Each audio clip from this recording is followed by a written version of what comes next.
warahmatullahi wabarakatuh. Perkenalkan, kami dari Universitas Muhammadiyah Mataram, Prodi Pendidikan Guru Sekolah Dasar. Di sini kami izin mewawancarai Bapak mengenai penerapan manajemen berbasis sekolah yang diterapkan di SDN 2 Kramajaya. Baik, izin Bapak, silakan perkenalkan diri. Saya Arya Nugroho. Saya Andri. Saya Hendy Marlina. Silakan Bapak untuk perkenalkan diri. Nama Tia sama SPB, tempat tanggal lahir Kramat 13 Desember 1971, pangkat golongan pembina 31 menjadi sekolah sejak tahun 2019. Demikian, terima kasih.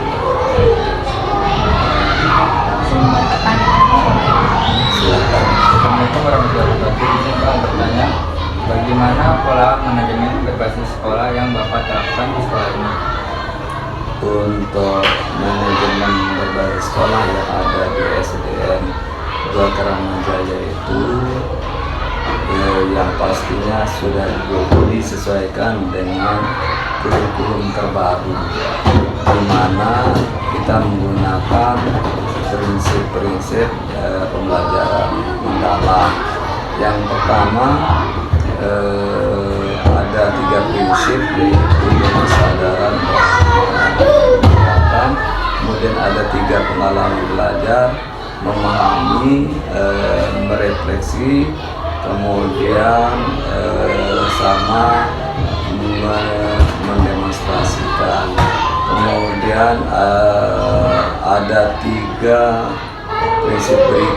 4 prinsip berikutnya, yaitu adalah penempatan digital, kemudian kemitraan, lingkungan belajar, dan satunya adalah manajemen kelas. Itu yang kami terapkan untuk prinsip manajemen berbasis sekolah. Baik Pak. Dan struktur apa saja yang ada di sekolah ini? Untuk secara keseluruhan, untuk kemitraan itu ada komite sekolah, kemudian untuk komunitas, kemudian kedua untuk TKB-nya ada komunitas belajar, sama untuk pembagian tugas, baik itu intrakurikuler, kurikuler maupun ekstrakurikuler, ada namanya struktur organisasi sekolah.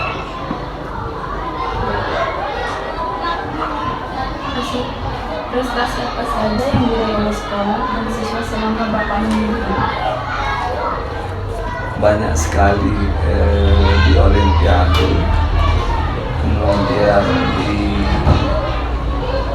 Olimpiade, kemudian yang kedua di pentas PAI, kemudian olahraga, semuanya sama. Non akademik juga termasuk ada olahraga, kemudian ada lomba dari 4 itu sudah sekian piala.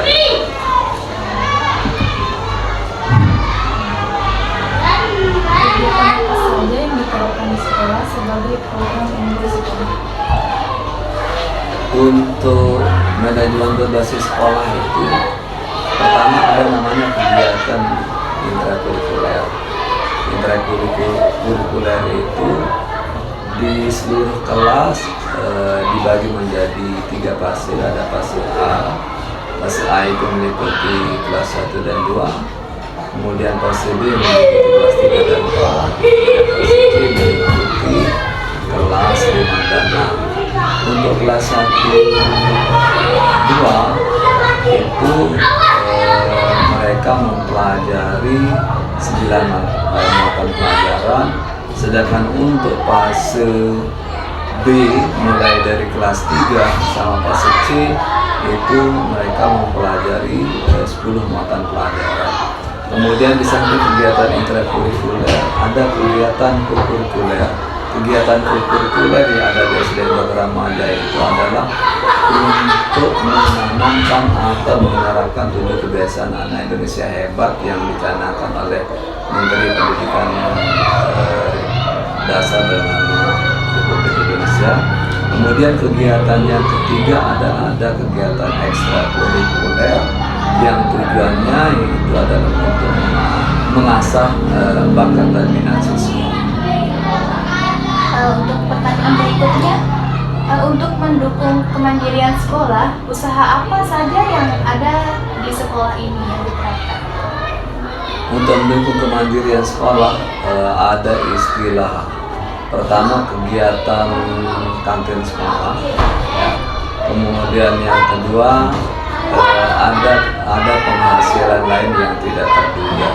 Nah, penghasilan lain yang tidak terduga ini kita bisa support beberapa kegiatan yang tidak dianggarkan di BOS, seperti misalnya pembangunan musola, kemudian pengadaan alat-alat ekstrakurikuler, alat-alat pramuka yang tidak bisa diakumulasi dan akomodir oleh dana BOS.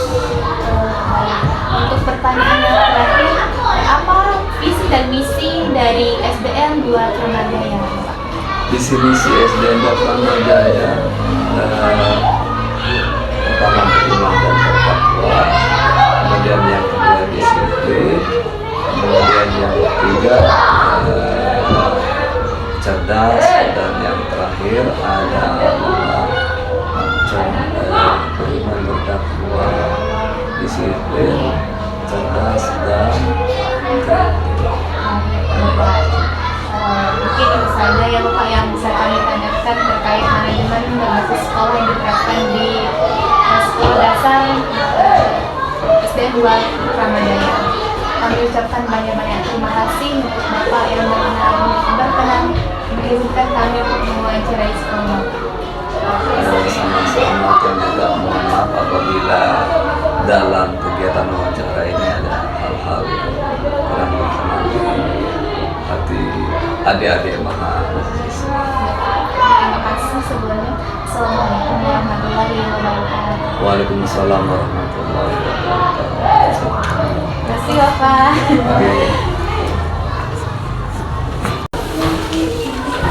Baik, assalamualaikum warahmatullahi wabarakatuh. Perkenalkan, kami dari Universitas Muhammadiyah Mataram, Fakultas Keguruan dan Ilmu Pendidikan, Prodi PGSD. Kami di sini izin mewawancarai terkait penerapan manajemen berbasis sekolah yang ada di sekolah ini. Sebelumnya izin Ibu perkenalkan diri. Yang namanya Sri Yatati, yang mengajar di kelas 4 dari tahun 5 tahun yang lalu, kelas 4 sebelumnya di kelas 5 ya, di sini dari 2004 di sini, jadi tidak pernah berhenti. Terima kasih. Kami izin memperkenalkan diri ya. Saya Heni Marlina. Saya Nugroho. Saya Anggi. Baik, kita langsung ke pertanyaannya aja Ibu ya.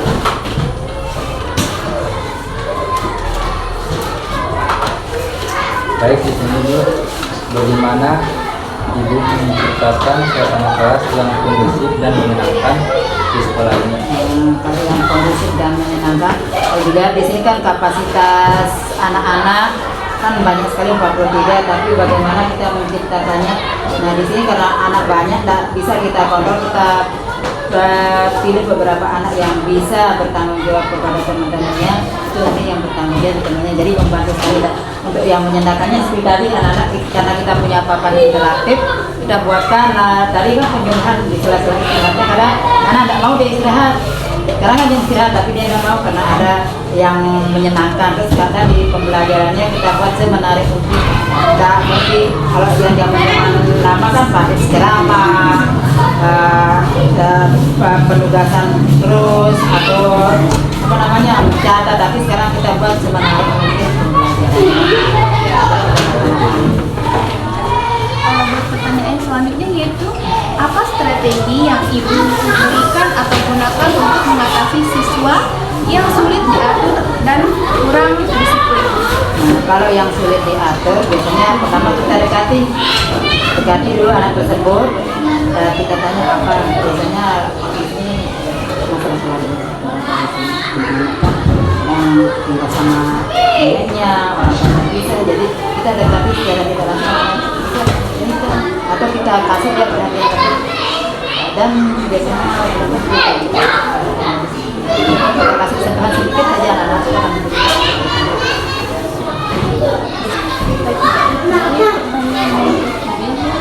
Apa tantangan terbesar yang ibu hadapi sebagai wali kelas dalam penerapan manajemen BPI?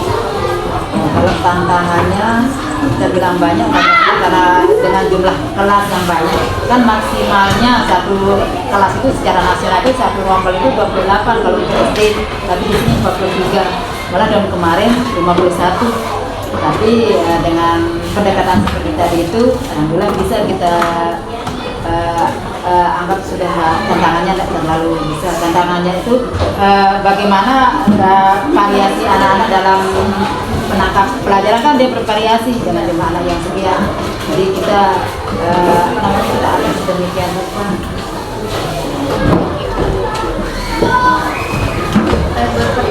Pertanyaan yang terakhir, Ibu, bagaimana Ibu mengimplementasikan manajemen berbasis sekolah di kelas?